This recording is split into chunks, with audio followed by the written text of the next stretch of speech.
I was invited to come in and run 4 programs. The cash transfers, the school feeding programs, the small loans to artisans and farmers, and also the NPower program by the Vice President 2 years ago, well, November 2015.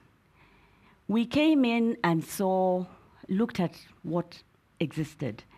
Of course, we have the huge majority of Nigerians live in remote areas. There are hardly any amenities, but they make do, and you'd be surprised at how they stretch small amounts of money to cover their needs.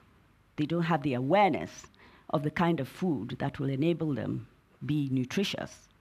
They eat what they grow, and some of it they don't utilize as they should, or they burn off the nutrients. We have very poor connectivity or even limited connectivity. So the scale up that we would require offline solutions. They lack basic amenities, health. In fact, many of them don't exist as far as Nigeria is concerned because they're not registered on any platform. They don't have any identities. You find communities completely devastated and there's no record of them having ever lived. So it was a task that we thought had a lot of, moving parts.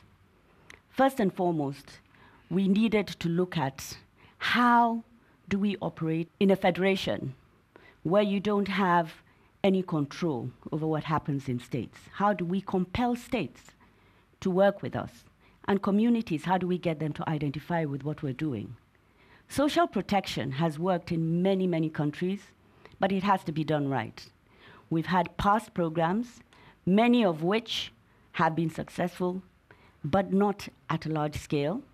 Many of them had serious challenges. The first thing was identification. How do you target the audience?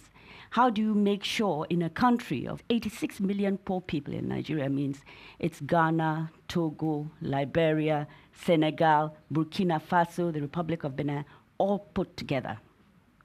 This is the number of poor people that we have in this country. And we need to start somewhere. So we started off by looking at how do we target the poorest of our country, our citizens. And we looked at creating a credible register. Somebody here spoke about data. That is so important. But we were not about to take lists from anybody. These are the poor people. We are going into communities and we're developing a register of poor people. And we're looking within budgetary constraints how to ensure that we get an authentic register that tells us the female-headed households, the widows, those that are really, really poor. We put the information when the community identifies these people, we put them on a device that has a proxy means testing formula, and it automatically ranks them from the poorest to the least poor.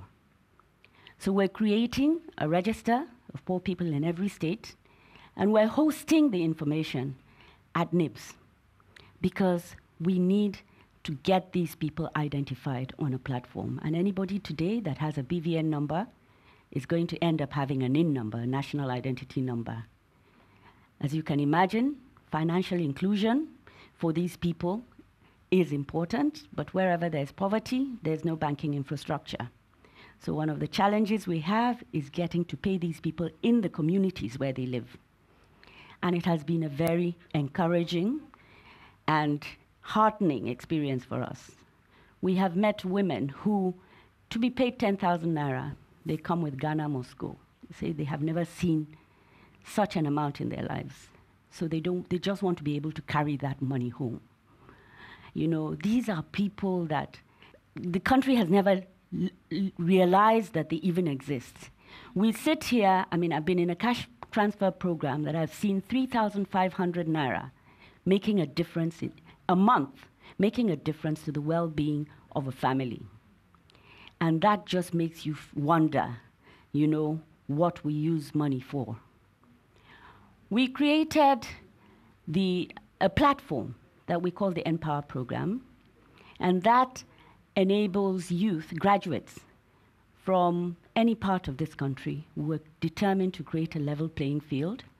Anybody should apply to either work, serve in schools, primary schools, or the health sector, or the ministry, or the agricultural sector. We sat down with the ministries to determine what it is they required from our youth, because we have a huge youth underemployment and unemployment population. So we're linking those youth to those sectors. And we have the Charles Dickeys, who today, even though are from Anambra State, are working in the School of Hygiene in Kano State. We have Mr. Ali, who is in Plateau State, visually impaired, had never, ever thought of, he never imagined he could get a job. He applied, and today, after just 5 months of payment of 30,000 naira, he's got himself a computer, and he's translating science subjects into Braille. He's working in their Braille school, in School of the Blind. We have a government empowerment and enterprise program that gives 10,000 to 100,000 naira to artisans, to market women, to farmers. They don't need to have any collateral. All they need is to form a cooperative, and the cooperative now serves as their endorsement, gives credibility to them, and ensures that they repay as a pressure point. There's no interest element, but there's a 5% flat fee, admin fee. Then we have a homegrown school feeding program. That program enables us to feed children in public primary schools. So far, 14 states have started. And we have created jobs for almost 40,000 cooks. We're feeding almost 3 million children. Every cook has a BVN and has an account opened for her. Every cook buys directly from the farmers. And the farmers now have a sustainable income, because they're selling directly to the cooks, and the cooks are feeding the children in primary schools. There's a multiplier effect that just goes on, and this is our sustainability. We're ensuring that we're building capacity within the states, because we're compelling the states to embrace our programs. We feel it is critical for all our stakeholders, all our beneficiaries, to have this BVN. Otherwise, they would never get registered. They would never appear visible on our platforms in Nigeria, as far as registration is concerned. So, have we had challenges? Yes. We have huge challenges that have to do with politics, Politics, it's entitlement, it's vested interests. People want to determine who we pay. They want to determine who we select. They want to determine who gets any contract. Unfortunately, we don't give any contracts. Everything goes through Bureau of Public Procurement. And that has been, how do we get these jobs done in a different way? How do we ensure efficiency? So we're using technology where able. How do we ensure transparency? So we're using BVN where we can. How do we ensure that the states buy into these things? We have a framework, and everybody has to comply. Otherwise, we don't pay the beneficiaries. The states don't get paid. We pay our beneficiaries directly. It has been a really hard task, but it has been very, very also encouraging, because for us, at long last, something is happening, and we're getting it right gradually. So how can people help us? We have got ActionAid to select NGOs for us for the first time. We have civil society in every state giving us feedback so that we can measure. We can ensure that we get the true facts of what is happening at ground level, and we're able to improve as we move along. We would like to see the public buying into what we're doing. Otherwise, we could easily get diverted from people in government or people, as you can imagine, the National Assembly, people even within the executive who feel that politics is coming and we need to go back and give returns at home. Now, having the endorsement of our public, having people beginning to understand that we all have a responsibility to support our poor. The majority of these people are like you and I. They think, they feel, they have aspirations for their children, for their lives.